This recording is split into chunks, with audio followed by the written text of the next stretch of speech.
May dala mga baril. Alam mo, ang ganda mo. Dahil ko ba mahingi yung phone number? Ang programang ito ay rated SPG, striktong patnubay at gabay ng magulang ang kailangan. Napagtanto nga ni Bubbles na wala na siyang pag-asa pa kay Tanggol dahil tropa lang talaga ang turing nito sa kanya. Kaya susubukan ni Bubbles maghanap at umibig ng isang lalaki. Kaya sa pagpasok nga nila Pablo sa bar ay matitipuhan nito si Bubbles. Sa pagkakataong ito ay mukhang seryoso si Pablo kay Bubbles. Sasakyan naman ni Bubbles si Pablo. Gusto niya kasing makita ang reaksyon ni Tanggol kung magsiselos ba ito.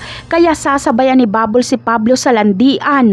Bagamat nakakaramdam ng selos si Tanggol pero hindi niya ito ipapahalata. May nararamdaman na talaga si Tanggol kay Bubbles pero pinipigilan niya lang dahil hindi pa nabibigyan ng hustisya si Mokang. Kaya naman, sa magaganap na larong bilyar ni Tanggol at Pablo ay pareho silang magpapasikat kay Bubbles. Pero sa bandang huli ay matatalo si Pablo at magwawagi si Tanggol.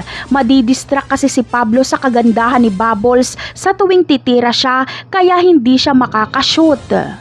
Samantala, yayayain naman ni Pablo si Bubbles na sumama sa kanilang mansyon at dahil gustong sumubok ni Bubbles magmahal ng ibang lalaki ay sasama si Bubbles pero walang mangyayari sa kanila habang si Tanggol naman ay pilit pa ring itatago ang selos na nararamdaman.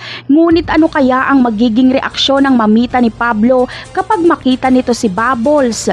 Yan ang aabangan natin sa mga susunod na episode. Paalam!